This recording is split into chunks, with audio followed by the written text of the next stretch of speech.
हूं। शहजाद पूनावाला, ये badminton match चल रहा है, बीजेपी से पूछिए वो कांग्रेस से सवाल पूछेंगे, कांग्रेस से पूछिए वो बीजेपी से पूछेंगे, और सूची जी कह रही है 65 करोड़ का घोटाला कोई घोटाला है।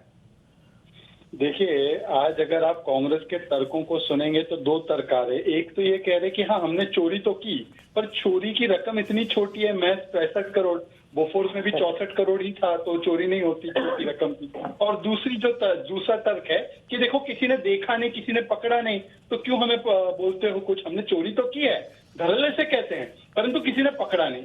अब जहां तक पकड़ने की बात है, मैं एक चीज तो जरूर चाहता हूं कि बीजेपी की सरकार को ये बताना चाहिए कि 2018 से अगर उनके पास ये जानकारी थी तो अभी तक वो किस मुहूर्त का इंतजार कर रहे थे। पर ये सवाल पूछते हुए मैं ये भी सवाल पूछूंगा कि आज तक जो बीजेपी पर आरोप लगाया गया कि मोदी वेंडेटा पॉलिटिक्स करता है, आज तो ये पूर्ण तरीके से आरोप ध्वस्त हो गया। क्योंकि अगर मोदी वेंडेटा कर रहे होते तो तुहीन सिन्हा जो है वो तो एफआईआर की कॉपी लेकर बैठे होते जो नहीं, एक मिनट शहजाद पूनावाला, इसमें तर्क ये है, तुहीन सिन्हा को आपने सुना होगा, वो ये कह रहे हैं कि चूंकि डील नहीं हुई इसलिए एफआईआर नहीं हो सकती थी, तो वो तो खुद ही क्लीन चिट दे रहे हैं, फिर किस बात का सवाल पूछे कांग्रेस पार्टी से। नहीं, मुझे लगता है कि तुहीन एक सुलझे हुए व्यक्ति है, क्योंकि मैंने हत्या की कोशिश की पर हत्या नहीं हुई, तो इसीलिए तो आप कह रहे हैं संबित पात्रा सुलझे हुए नहीं है, वो घुमाते हैं। नहीं, सभी सुलझे हुए हैं, पर इतना नहीं सुलझना चाहिए कि हम लोग उलझ जाए। देखिए, कांड तो हुआ है, चोरी और भ्रष्टाचार हुआ है, और भ्रष्टाचार क्योंकि वो पूर्ण तरीके से वो जो डील है नहीं हो पाई, इसका मतलब ये नहीं भ्रष्टाचार नहीं हुआ। तो मुझे लगता है कि ये तो भ्रष्टाचार हुआ है तो बीजेपी के प्रवक्ता बोलते क्यों नहीं एफआईआर क्यों नहीं दर्ज हुई। देखिए, मुझे लगता है अभी भी देर नहीं हुआ है प्रशांत जी, आज भी हो सकता है एफआईआर। अरे भाई नहीं, एक मिनट, आज तो सामने आ गया तो आप करेंगे ना, आपने पहले नहीं, एक मिनट, तुहीन सिन्हा आप इसमें बचिए मत, आपको बाकायदा मॉरिशस के अटॉर्नी जनरल ने सबूत सौंपे थे। सुशांत जी, मैंने क्या कहा मैं बताता हूं कि ये जांच एजेंसीज की प्राथमिकता में शायद इसलिए नहीं है क्योंकि जांच एजेंसीज के पास और भी जो है ज्वलंत मुद्दे हैं, लेकिन एफआईआर आज भी हो सकता है। नहीं, आज हो सकता है, वो तो आप, अरे भाई आप देश पे एहसान थोड़ी करेंगे एफआईआर करके। आप एक मिनट, तुहीन सिन्हा आपकी पार्टी क्या बोलती है, हम देश के चौकीदार हैं, और आप तर्क ये दे रहे हैं कि हम चौकीदार हैं, एक आदमी घर में घुस गया लेकिन उसने चोरी नहीं की इसलिए हम उसको पकड़ेंगे नहीं।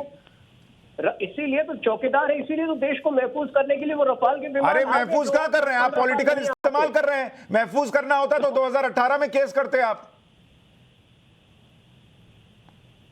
क्या पूछा, सॉरी मैं कह रहा हूं अगर आपको देश को महफूज करना होता तो आप 2018 में एफआईआर करते, आप दबा कर बैठे रहे। ऐसा थोड़ी हो सकता है कि आपको पता ही नहीं था, और पता नहीं था तो ये और शर्म की बात है। परिपक्व तरीके से करते हैं, और परिपक्व होने में 3 साल लग गए सर। ये आम का पेड़ में आम थोड़ी उग रहा है कि 3 साल में पकेगा फिर आप तोड़ेंगे। लालू यादव जेल में गए ना, आप जो तारीख का पता होगे वो वाले अंदाज में आ रहे हैं। लालू यादव जिस तरह से जेल में है, कांग्रेस को भी इस करप्शन सजा मिलेगी। लालू यादव कितने साल बाद जेल गए हैं? सोनिया गांधी आप कह रहे हैं 20 साल बाद जेल जाएंगी। प्रक्रिया है। अरे जेल मत भेजिए, एफआईआर तो करते, वो तो किया नहीं आपने। सुशांत जी, मैं कुछ अपनी बातें अनुराग जी आ रहा हूँ, 1 मिनट आपके पास आ रहा हूँ। शहजाद पूनावाला बोलिए।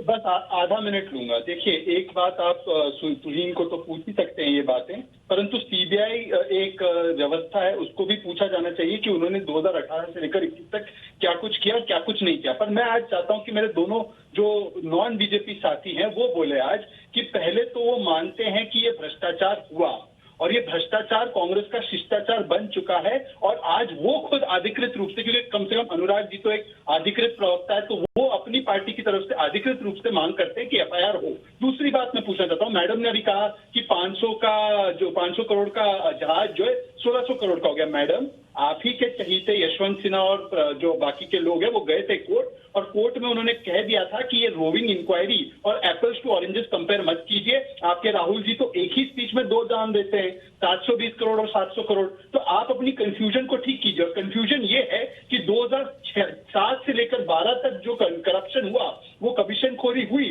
उस पर क्या जवाब है पहले वो बताइए। राहुल गांधी ने ये मामला केवल 2017 सितंबर के बाद, जब वो यूएस चाहकर आए तभी, उसके बाद ही क्यों उठाना शुरू किया? ऐसे कौन से मिडिलमैन और कौन सी ऐसी कंपनियों की जो है वकालत करने के लिए आप ये डील कैंसिल करवाना चाहती थी? ये सारी चीजें हैं जिनका जवाब सुची विश्वास इसका जवाब